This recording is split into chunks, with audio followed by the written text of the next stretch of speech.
Aujourd'hui, on va voir pourquoi nos métadonnées peuvent nous trahir pour notre anonymat sur Internet.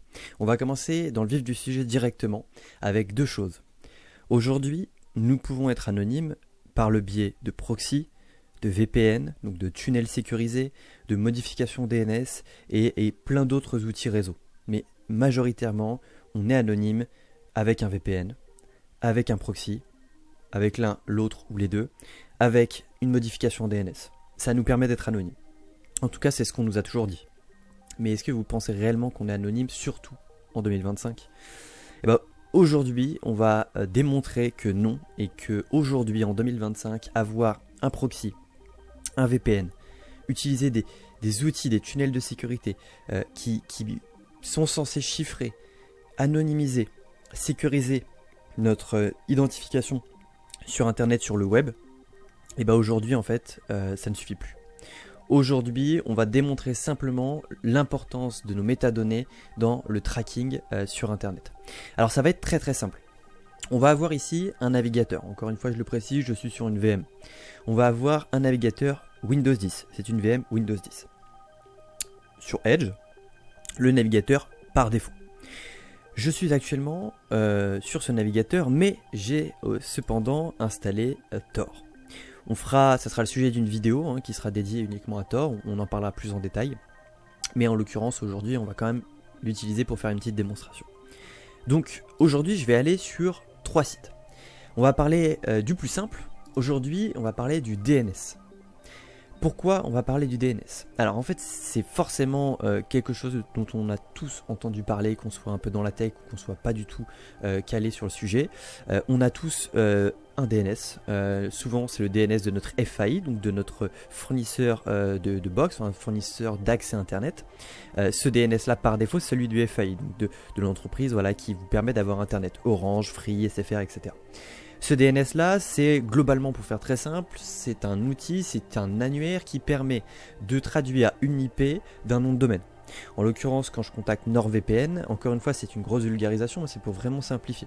Quand je vais contacter par exemple NordVPN, en l'occurrence, je contacte une adresse IP de serveur, mais pour simplifier le web, on a décidé de traduire ces adresses IP par des noms plus simples à retenir. Ça nous permet en fait de justement faire fonctionner le web. On en a tous. Et aujourd'hui, ces DNS-là peuvent avoir une traçabilité donc des requêtes DNS. On peut avoir des exploitations du coup de certaines requêtes, certaines données par nos fournisseurs DNS. On en a parlé, les FAI, ça peut être aussi d'autres entreprises. Google a un DNS qui permet justement de modifier l'IP, le nom, l'IP, faire la gestion entre les deux, le nom de domaine et une IP par exemple.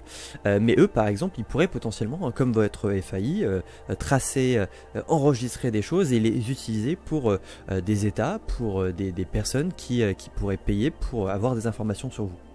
Dans certains DNS classiques, on n'a pas de chiffrement non plus, donc pas de chiffrement, forcément ça augmente le risque d'interception. Alors on va avoir plein de techniques qu'on va pas aborder là. Ce genre de choses, une modification DNS pourrait être invisible, la redirection serait automatiquement, on arriverait sur le mauvais site sans s'en rendre compte et ça peut être très très grave. Bref, c'est pas le sujet aujourd'hui. Donc du coup on a potentiellement via le DNS une traçabilité des requêtes, un suivi, un enregistrement des logs, etc. Donc avec les DNS par défaut, des exploitations donc par des fournisseurs privés, publics, etc. Les FAI, etc. Ça peut dépendre, donc les gouvernements potentiels, des absences dans la plupart des DNS de chiffrement, et donc du coup ce qu'on appelle les fuites DNS, c'est l'ensemble de tout ça.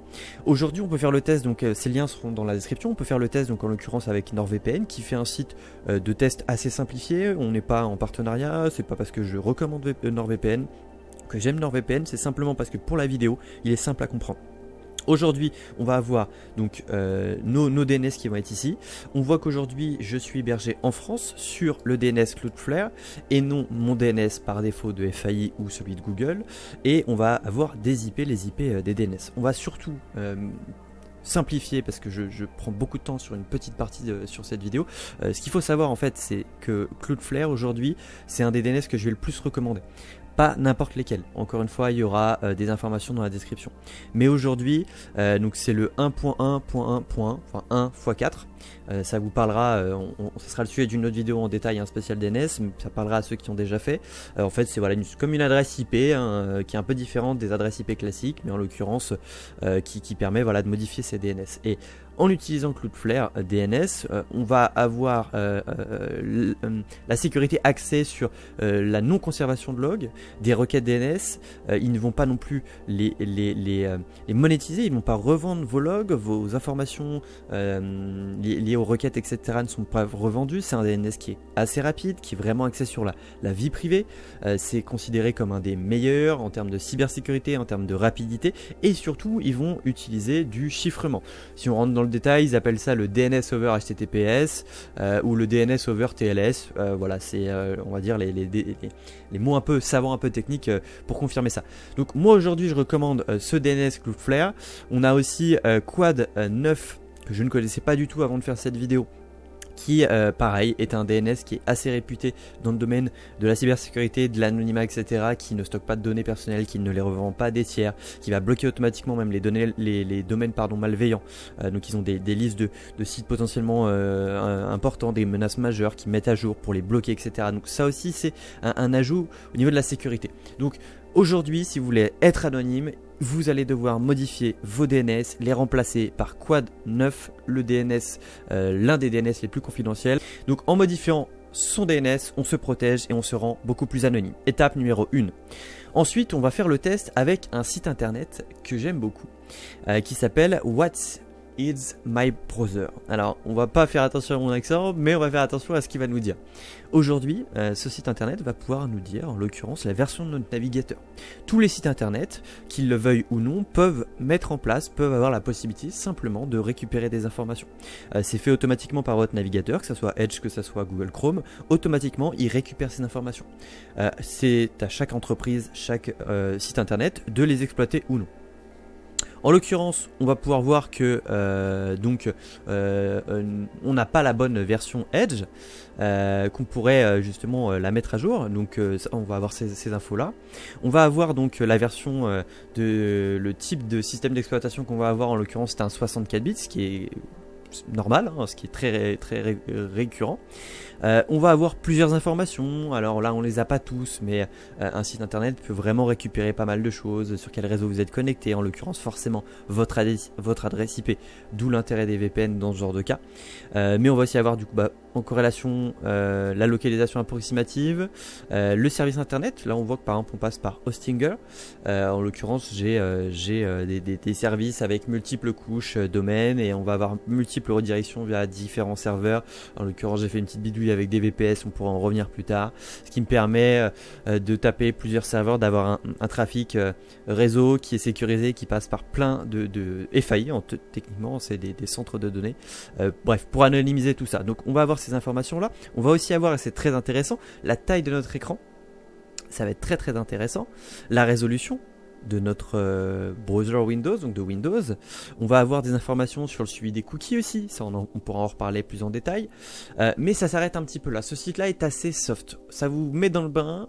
Aujourd'hui, même avec un VPN, si je vais sur un site et que je veux être anonyme, potentiellement on peut savoir sur quel navigateur je suis, quelle est la version de mon navigateur. En fonction de ça, on peut réduire un périmètre, réduire le nombre.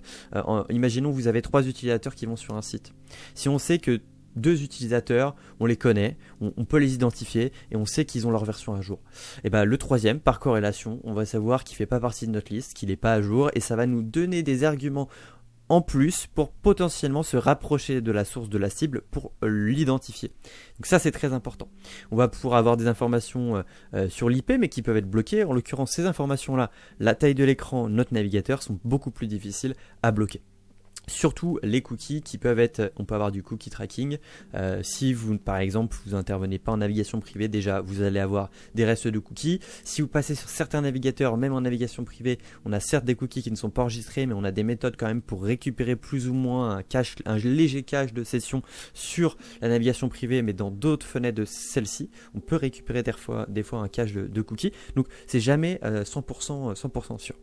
On va avoir un autre site qui s'appelle Aim Unique, suis-je unique, et on va pouvoir faire le test en direct. On va voir mon empreinte et celle-ci sera très détaillée. En fait, ce site-là, il est disponible dans la description. C'est un site gratuit, simple d'utilisation. En un clic, je vais avoir un calcul de mon empreinte. Là, aujourd'hui, on va savoir que j'utilise Windows, que je suis sur Edge, que je suis en langue française et mon réseau fuseau horaire. Ça aussi, très important pour l'anonymat. Si vous voulez être anonyme, on va en reparler après dans les conseils. Le fuseau horaire, il faut le changer. Il faut le changer sur le master, donc sur l'OS. Vous changez votre fuseau horaire, vous changez votre langue. Vous ne mettez pas en français si vous êtes français. Vous pouvez même mettre une autre langue, de l'anglais, à la limite, de l'allemand, n'importe quoi. Plus vous allez changer, plus vous allez brouiller les pistes, plus ce sera difficile, plus vous serez anonyme. Ce qui veut dire qu'aujourd'hui, être anonyme, on est anonyme à 20% et encore avec un VPN sur son poste. Si on veut vraiment être anonyme, ce sera le sujet d'une autre vidéo. Il faudra faire un post totalement fait pour l'anonymat, de A à Z. Ça, c'est très important.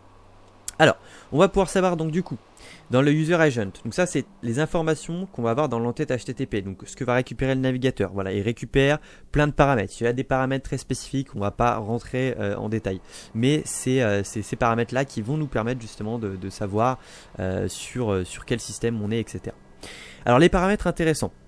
On a dit le fuseau horaire, on est sur une plateforme Windows 32, donc ça pareil c'est intéressant. On va même pouvoir avoir la liste des polices qui peuvent être installées sur le poste, affichées sur l'écran, sur le navigateur. On va avoir, voilà, en l'occurrence on tape ce site-là via Google, donc ça peut aussi nous donner des sources de flux qui nous ont permis d'arriver jusqu'au site. On va avoir encore une fois la largeur d'écran. La profondeur des couleurs, donc avec une largeur d'écran, une profondeur de couleur, on peut déjà filtrer les types d'écrans sur le marché. Donc on peut facilement sur 10 000 écrans ne garder plus qu'une liste de 500 ou 200 écrans, et potentiellement en se rapprochant avec des données, on va pouvoir se dire ah bah là j'ai potentiellement 10 écrans qui peuvent être l'écran de la personne. Et puis en fonction, on peut se dire bon bah finalement j'arrive carrément à identifier avec tous les paramètres l'écran. Donc peut-être que je vais pouvoir savoir s'il l'a acheté récemment. Enfin, là on parle de cas très extrêmes, mais c'est pour vous dire à quel point si on veut vous chercher, on peut vous trouver. Faut le savoir. C'est pas pour rien que des cybercriminels peuvent être retrouvés. Quelqu'un qui va être retrouvé, ils vont fonctionner comme ça. Ils vont regarder tous ces paramètres-là. Avec ces paramètres-là, ils vont retrouver certains composants. Les écrans, il va aller rechercher si l'écran est récent, s'il est vieux. S'il est récent, potentiellement, il a été acheté il n'y a pas longtemps. Donc, ils vont aller voir les revendeurs qui potentiellement l'ont vendu. Si on a une IP et qu'on a juste une région, mais pas une adresse, on va pouvoir se dire, bah, dans cette région-là, peut-être que de tel jour à tel jour, telle date, on a pu voir quelqu'un acheter un écran. Et donc, remonter vers lui. Tout ça, c'est poussé à l'extrême, mais concrètement, ça peut vous permettre d'être démasqué, entre guillemets. Donc largeur d'écran, ça on l'a vu. On va avoir aussi la possibilité, et ça c'est assez flippant, d'avoir des petits triangles. Ces petits triangles là vont permettre en fait de connaître des informations sur votre matériel. Pour faire très très simple, sur votre matériel hardware, donc matériel physique, avec un petit calcul lié à un triangle, on va pouvoir voir un petit peu la puissance du GPU, la puissance de calcul de votre matériel, et donc avoir plein d'infos à ce niveau là. Donc en l'occurrence là on va avoir aussi les permissions accordées au navigateur, est-ce qu'on accorde la caméra, est-ce qu'on accorde tout ce genre de choses. Donc potentiellement si on voit que sur un site la permission caméra est acceptée en all, on va pouvoir balancer des petits scripts en arrière-plan pour utiliser de façon invisible cet accès à caméra qui est activé sur le navigateur. Donc toutes ces informations là sont très très importantes. Qu'est-ce qu'on va pouvoir détailler encore un petit peu plus? On va avoir voilà, des informations sur les codecs audio.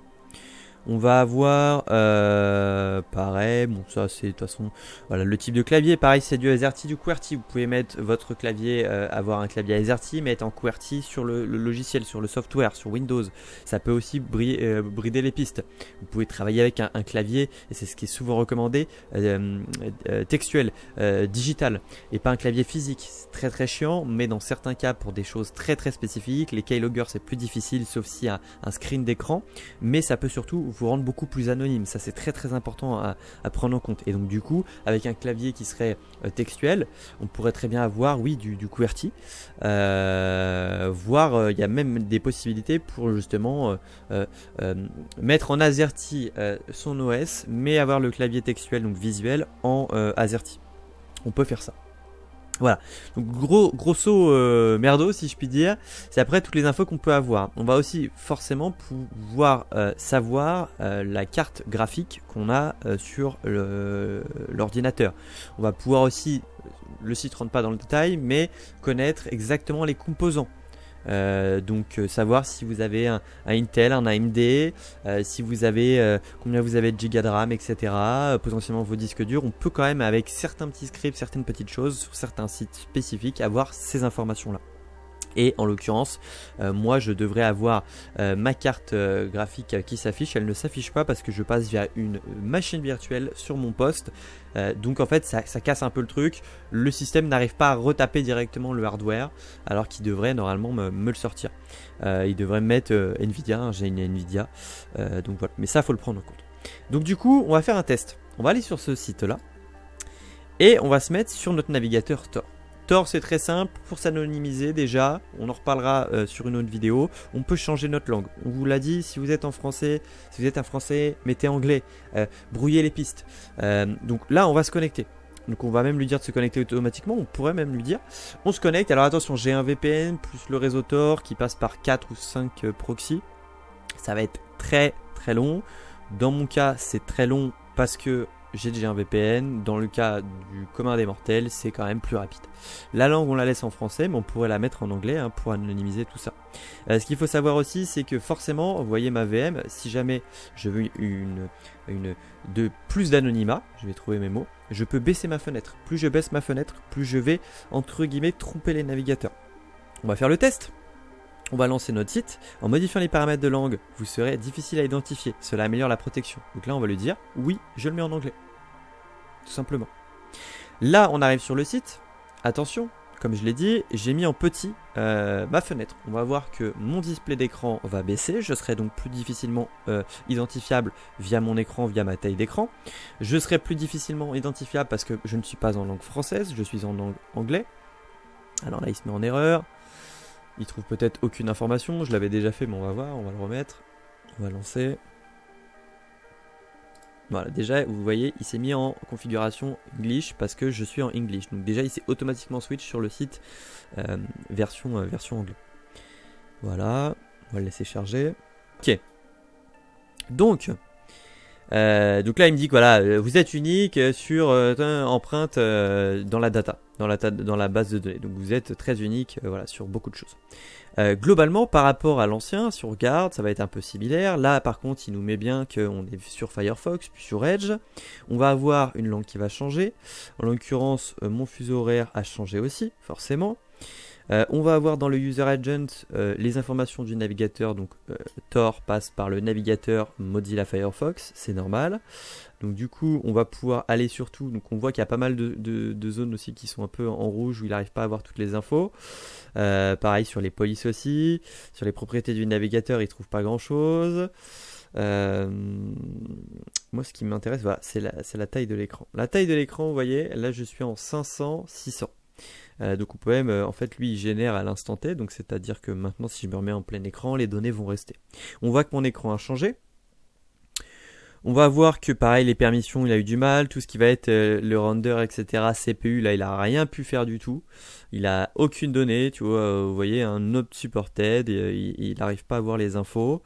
Il arrive quand même à choper quelques infos un peu sur le système, comment est encodé le son sur le navigateur, le PC, etc. Mais ça s'arrête là. Mais il a beaucoup moins d'informations. Ce qui est intéressant aussi, c'est qu'on peut le faire pareil. Moi, j'aime bien montrer l'exemple. Hop. On peut aussi faire, donc on passe par un navigateur aussi qui est un peu plus privacy, policies privacy, un peu sous une politique de confidentialité un petit peu plus avantageuse pour nous. Hop. Et donc du coup, on en reparlera lors d'une prochaine vidéo. Donc là, on voit déjà qu'on est pareil sur un navigateur qui doit être mis à jour, un Firefox, et on va voir surtout quelque chose d'assez intéressant. C'est ce qu'on a vu juste à l'instant. On a une résolution énorme. Et on va pouvoir la modifier. On va voir que si on fait ça, normalement, voilà, vous voyez la résolution s'actualise. Là, je passe en 400 par 500. Si vous voulez faire quelque chose de très anonyme, vous mettez une fenêtre qui n'est pas très agréable visuellement, mais en étant comme ça, vous allez réellement être beaucoup plus difficile à retrouver sur vos métadonnées, en fait. Voilà. Donc ça permet de voir un petit peu que globalement avec Tor on aura quand même beaucoup plus de brouillage entre guillemets de métadonnées qu'un navigateur par défaut. Donc c'est vraiment un intérêt considérable pour se protéger et protéger ses métadonnées. Et on va du coup nettoyer et redémarrer Tor. Donc du coup pareil, si vous voulez aussi avoir de l'anonymat, Tor, pardon, Tor, le logiciel Tor vous recommande d'appuyer ici et de fermer le navigateur et de le redémarrer. Pourquoi il fait ça? En faisant ça, il va reset certains paramètres de cache, certains petits scripts en arrière-plan qui permettent de faire fonctionner le navigateur, mais qui permettent aussi d'enregistrer des infos sur vous. Donc si vous voulez être vraiment anonyme, vous allez sur un site internet, vous fermez Tor, vous faites le nettoyage et vous le réouvrez. Et là, on aura un peu moins de metadata de votre ancienne recherche parce qu'on aura redémarré. On peut même aussi faire plus en redémarrant un système, parce qu'un système qui fait du chaud-froid, qui s'éteint, qui s'allume, va remettre à niveau certaines choses. C'est pour ça que même sur certains systèmes, on va avoir même des logs qui au redémarrage vont s'effacer et vont se faire effacer avec une écriture de nouvelles logs. D'où l'intérêt des fois de fermer le système. C'est pour ça on en a parlé que TazeOS, l'OS sur l'anonymat, aujourd'hui fonctionne sur une clé USB, sur de la mémoire. Il est lancé sur la mémoire et il stocke, surtout, c'est normal, on a tous, toute application fonctionne sur de la mémoire RAM. Mais il enregistre certaines informations, informations qui peuvent être persistantes, qui peuvent être récupérées, peut les enregistrer sur la RAM et les récupérer, mais sans toucher au disque dur. Ce qui permet aussi de laisser moins de traces et forcément, vu que c'est un système qui fonctionne souvent par clé USB, de l'allumer et de l'éteindre assez facilement. Et donc, dès qu'on l'allume, dès qu'on l'éteint, par défaut, il reset tout l'OS et on revient à zéro. Et du coup, on n'a plus d'infos, on peut refaire des requêtes et on ne pourra plus nous corréler, nous retrouver par rapport à l'ancienne requête qu'on a fait. Ça, c'est vraiment important à prendre en compte. Voilà, là on va fermer Tor, on n'en a plus besoin pour la démonstration, on peut fermer tout ça aussi.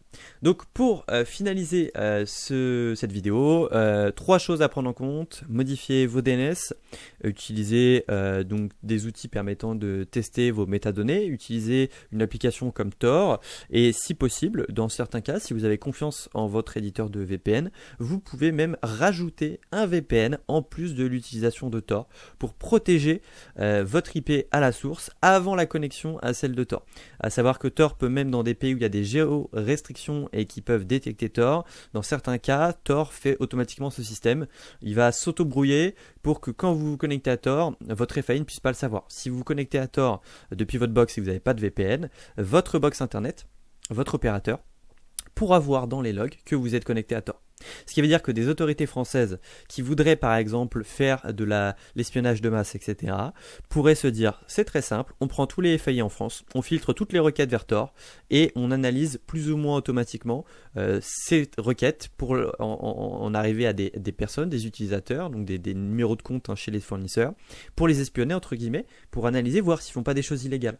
Parce qu'en entrée, c'est comme pour le Bitcoin, les crypto-monnaies, en entrée, la plateforme vous rend entre guillemets anonyme parce qu'il n'y a pas de nom et prénom, mais quand vous rentrez, quand vous achetez, quand vous mettez votre carte bancaire pour mettre des euros ou pour les retirer sur votre compte, vous êtes plus anonyme. C'est la même chose. Vous voulez aller sur Tor, quand vous allez vous connecter, votre FAI, le trafic réseau va passer de votre IP à l'IP du réseau Tor, mais à un moment va taper les serveurs Tor, et donc votre FAI pourra savoir que vous avez utilisé et vous vous connectez sur le réseau Tor. Si vous avez déjà un VPN, il n'y a que le VPN qui pourra le savoir. Mais si vous avez confiance plus en votre VPN qu'en votre FAI, potentiellement dans des VPN où il y a des paradis de la donnée, de la confidentialité, moi honnêtement, en tant qu'utilisateur qui veut être anonyme, j'ai plus confiance en un VPN spécialisé dans le no-log, dans le paradis de confidentialité au niveau des données, dans des pays où il y a des règles avec les autorités qui sont plus strictes que des autorités qui vont entre guillemets